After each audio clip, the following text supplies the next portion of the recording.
Peace and blessings, brothers. I hope that you guys are doing well. I am recording in downtown Greensboro, North Carolina. And brothers, I am standing in front of the Steve Tanger Center for Performing Arts. And this place right here, brothers, hosts a good number of theatrical productions, most of which come out of New York City, Broadway. The Color Purple has been here. And what you have before you is a play, Broadway play called Wicked. And hopefully this is self-explanatory. I don't have to tell you what this is all about. But for those of you all who are not quite aware, but this is a feminist production. This is a production of the Gynocracy.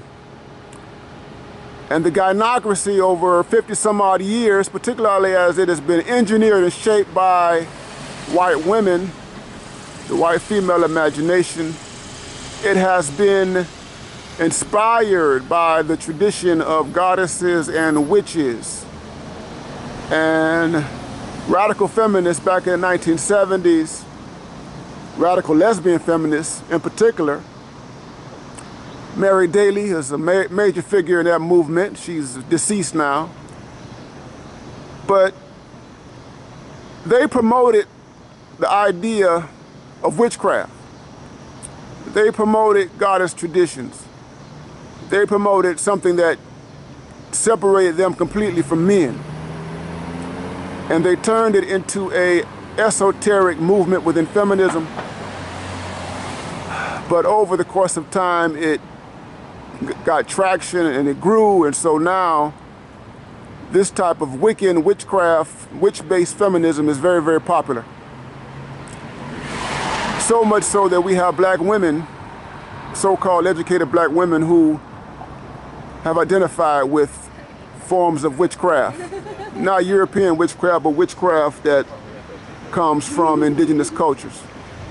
But at any rate, brothers, this is the impact of more than 50 years of feminism. This is the Gynocracy, brothers, in action. And what I want to say to you guys is this: the Gynocracy never sleeps. The Gynocracy never sleeps. Outside of the world of politics and higher education, colleges and university, the most significant impact that the Gynocracy has had on culture is through media, television, movies, and theatrical productions. The Color Purple, brothers, started out as a novel, Alice Walker's novel. It started out as a piece of fiction. And Steven Spielberg adapted it into a screenplay and later turned it into a film. And you guys know how the history goes. We are still wrestling with the fallout, the consequences of that production to this very day. I had a woman, 30-year-old woman, who recently told me, we're talking about our favorite movies, and after I told her what my favorite movies were, I asked her what her favorite movies are, and her #1 movie of all time is The Color Purple. A 30-year-old black woman from the hood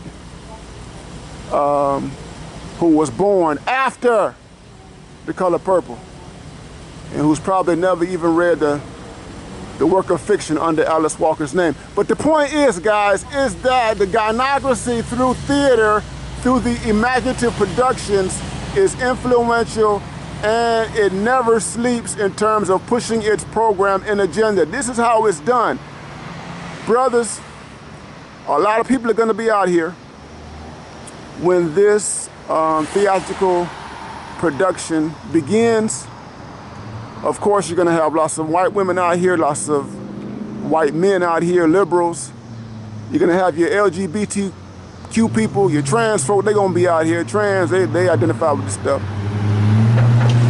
But also, among the audience, the people who want to see this thing, you're gonna find black women, non-white women. Because the fact is, wherever you find white feminism, brothers, wherever you find white feminism, you will find black women. You will always find black women. Always. And this just shows the impactful nature of it. And brothers, the Afro-American woman has been influenced by feminism, whether she knows it or not. And she doesn't have to be identified with the movement to come under its powers. We know this. We see this in every day in our interactions. We see it in family court, criminal courts. We see it all over the place. In the sexual marketplace. Kevin Samuels exposes it all the time on his platform. But here's the deal, brothers. The gynocracy never sleeps. And because the gynocracy never sleeps, guys, neither should we. We have this thing called black men's media. And brothers, we have to be just as vigilant and vigorous as the folks who put out ideas that are not friendly to us. We cannot sleep, guys. We in this sphere have to support men who are tireless, men who produce content, who make serious investments in bringing you media that speaks to your interests, your needs and concerns. And brothers, if we're going to be impactful, only you can support it. People are watching us, people are listening to us. We are having an impact. And it's going to grow further as time goes by.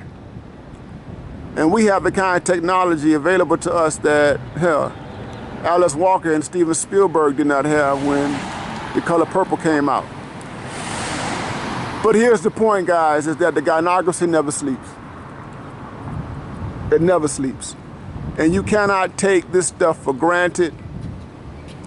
It has so many ways of pushing its ideas and agenda. It has so many methods of influencing human beings. This feminist movement has been the most influential ideological program of the last half century. It is a major thing, guys.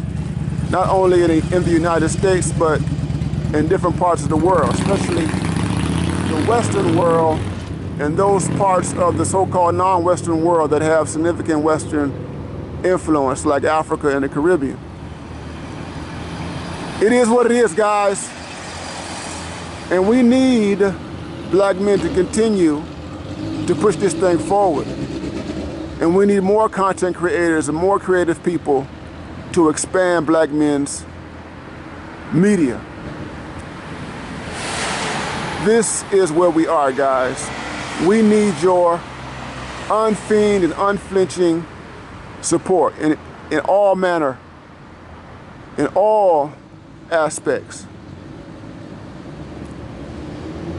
Brothers, if you like the content that you get here in this channel, you can support it financially. Hit the Cash App, guys. $ BMI 3000. PayPal, Ronald B.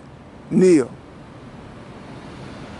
You guys continue to fight the good fight.